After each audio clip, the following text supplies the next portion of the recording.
Welcome back बच्चों। Study time 11 में आपका बहुत बहुत स्वागत। तो एक आपको लर्न कराते चलेंगे। चलिए स्टार्ट करते हैं। सबसे पहले इंट्रोडक्शन देखते हैं, परिचय। बच्चों क्या होता है कि आप कभी पक्षियों जैसे चिड़िया है चहचहा रही है तो उसकी आवाज़ सुनकर आप आकर्षित होते होंगे, और कभी कभी आपने मेढक टोड को भी फुदकते हुए देखा होगा। मक्खी मच्छर कॉकरोच जैसे कीटों पर आपको बहुत खींच भी आती होगी। बरसात में जब जो ज़मीन पर रेंगते हुए जो कीड़े होते हैं, केचुए और रंग बिरंगी तितलियाँ, ये सब आपके दिमाग में बहुत सारे क्वेश्चंस क्रिएट करते होंगे। लेकिन वास्तव में पृथ्वी पर जीवन विविध और विस्मयकारी रूपों में उपलब्ध है। इसका मतलब कि बहुत सारे जीव हैं और बहुत सारे आश्चर्यजनक, आप उनको आश्चर्य होंगे देख देख कर। कुछ कीट केवल एक ही दिन में अपना जीवन काल पूरा कर लेते हैं, तो जबकि कुछ पेड़ हैं जो मनुष्य की 10 पीढ़ियों के जीवन के गवाह बने रहते हैं, है ना। आपके बड़े बुजुर्ग कहते हैं ना कि अरे ये तो हमारे गांव में ये पेड़ लगा हुआ है, हमारे बाबा हमारे पूर्वजों के ज़माने से, और इसकी उम्र कम से कम 10 पीढ़ियों के जीवन काल के बराबर होगा। सरल शब्दों में कहें तो गहरे समुद्र से लेकर वायुमंडल में बहुत ऊंचाई तक जीवन जो है बहुत ही कौतूहलपूर्ण है। यानी कि आपको समय समय पर जगह जगह पर लोगों को देख देख कर आश्चर्य होता रहेगा। अच्छा, जीवन जो है वो विविधता है। जीवन के इन रूपों में बहुत सारी विविधता है। अतः जीवन को सीधे सरल शब्दों में अगर हम देखें तो उसको हम परिभाषित नहीं कर पाएंगे। हाँ, जीवन को सभी जीवधारियों द्वारा उनके जो लक्षण होते हैं, स्पेशल जो सिम्टम्स होते हैं, उनके रूप को देखकर हम उन्हें भलीभांति पहचान ज़रूर सकते हैं। ठीक, तो इसी प्रकार से इसी प्रक्रम को हम आगे बढ़ाते हैं और देखते हैं कि जीव क्या होते हैं। What is living. बच्चों, जीव जो होते हैं, आप हमेशा ये देखते होंगे कि जीवित है और क्या अजीवित है ना। तो कैसे पहचानोगे कि ये जीवित है या अजीवित है, सजीव है या फिर निर्जीव है। तो वास्तव में जीवन क्या है। वास्तव में जीवन देखा जाए तो इसके 2 रूप हैं। एक तो फिलॉसफिकल दार्शनिक रूप है और दूसरा जो है वो क्या है। तो बच्चों, एक तो दार्शनिक रूप है और दूसरा क्या है। देखिए, पहला जो है वो दार्शनिक रूप है और दूसरा क्या है, वैज्ञानिक रूप है। ठीक, तो हम दोनों को ही परिभाषित करेंगे और देखेंगे कि जीव होता क्या है। देखिए, जब भी हम किसी सजीव को परिभाषित करने की कोशिश करते हैं तो हम जीवों द्वारा उनके जो लक्षण होते हैं उनको देखते हैं, है ना। इस प्रकार हम जीवों के साथ साथ उनके जीवन को भी परिभाषित कर देते हैं। जैसे जो निर्जीव हैं, निर्जीव में क्या होता है, निर्जीव तो रासायनिक तत्वों से बने होते हैं ना। सजीव जो होते हैं वो रसायन विज्ञान, भौतिक विज्ञान, उन सभी नियमों का पालन करते हैं। ठीक, सजीवों की जो विशिष्ट लक्षण होती है वो निर्जीवों से एकदम अलग होती है, इसीलिए हम पहचान पाते हैं कि ये सजीव है। तो सजीवों के लक्षण क्या होते हैं, चलिए देखिए सजीवों के लक्षण क्या होते हैं। सजीव देखिए वृद्धि करते हैं, प्रजनन करते हैं, उनके अंदर उत्तेजनशीलता भी होती है। आप कभी भी जब आपको गुस्सा आता है तो आप आक्रामक हो जाते हो ना, गुस्सा करते हो किसी बात पर, तो आप और खुश होते हो, खुशी भी आपके अंदर से महसूस होती है, तो आपके चेहरे पर स्माइल आती है। और जब भी कोई आप उद्दीपन के प्रति अनुक्रिया भी करते हो। उद्दीपन के प्रति अनुक्रिया मतलब जैसे कभी आप गरम तवे पर आपका हाथ अगर पड़ जाए तो आप हाथ को झटके से हटा लोगे कि आपका हाथ वहीं पड़ा रहेगा, वहीं नहीं पड़ा रहेगा ना, आप उसको हटाओगे। इसका मतलब आप उद्दीपन के प्रति अनुक्रिया कर रहे हो। ठीक है, क्रिया कर रहे हो आप।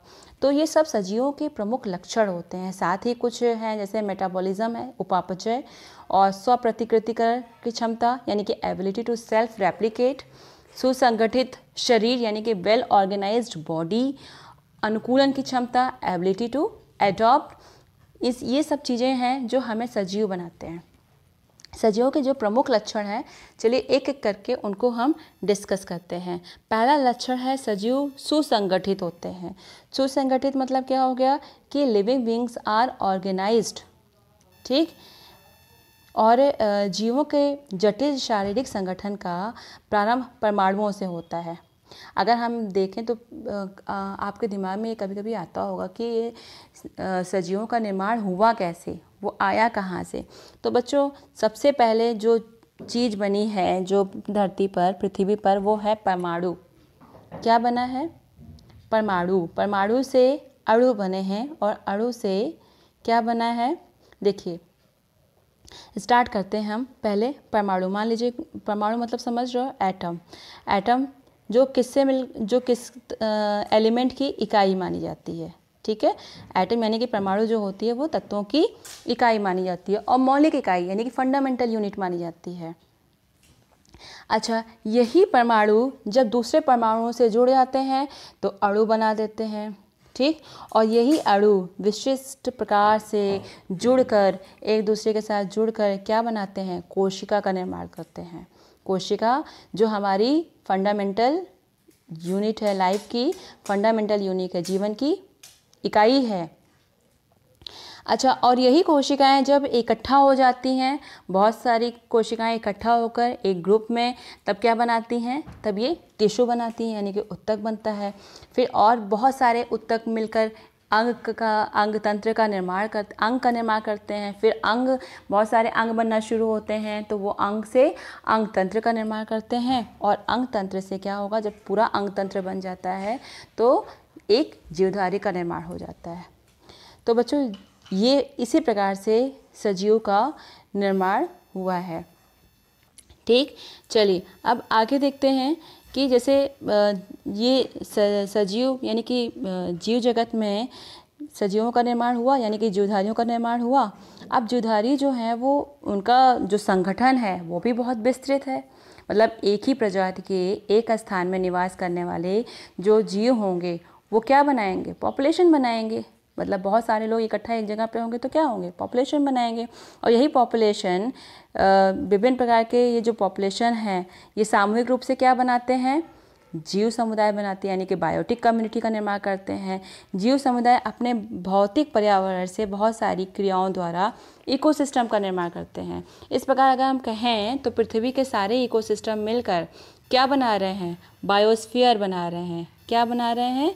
बायोस्फीयर, यानी कि जैवमंडल का, पूरे जैवमंडल का निर्माण कर रहे हैं, ठीक। जैवमंडल का निर्माण करने के बाद क्या हो गया? मतलब जीवों का पूरा एक मंडल तैयार हो गया, ठीक है।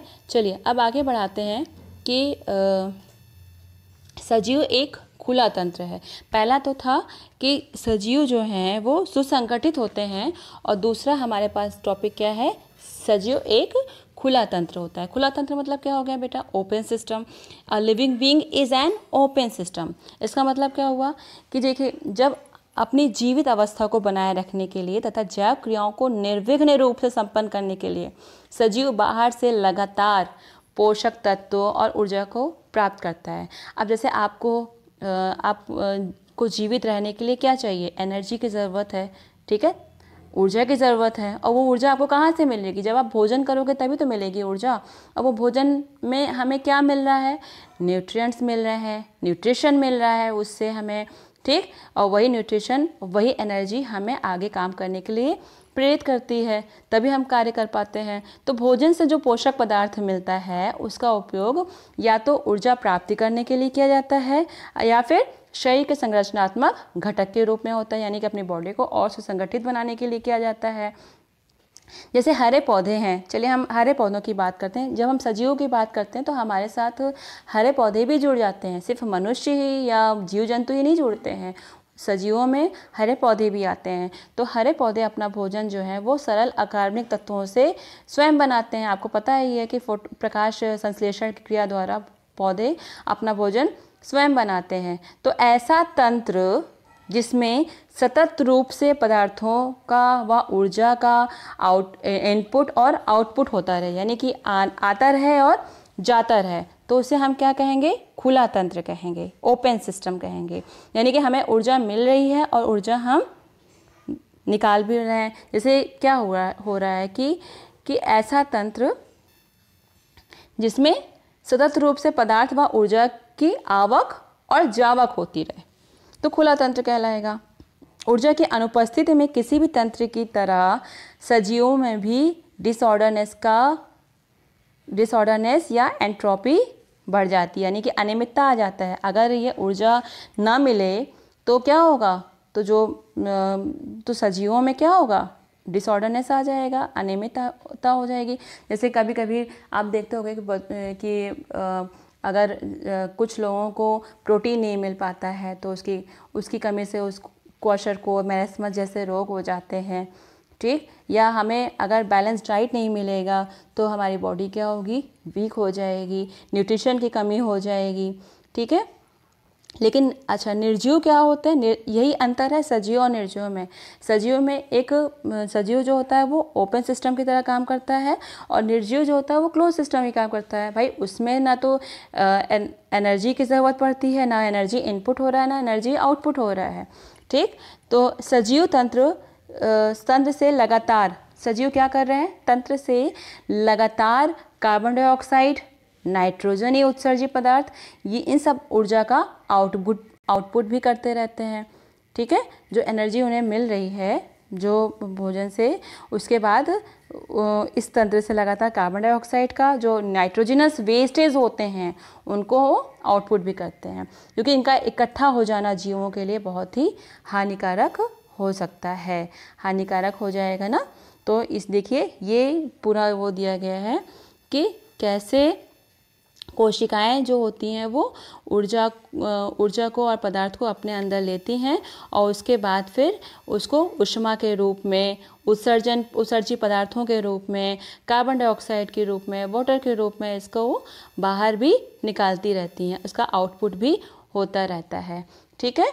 चलिए बच्चों, ये था आपका सजीवों के परिचय के बारे में मैंने आपको बताया, ठीक है। आप इतना पढ़िए और इतना लर्न करिए, और जो भी आपको डाउट्स हैं या जो प्रॉब्लम है नहीं समझ में आया उसे आप कमेंट करके पूछिए, और फिर मिलते हैं अगले वीडियो में। Thank you so much.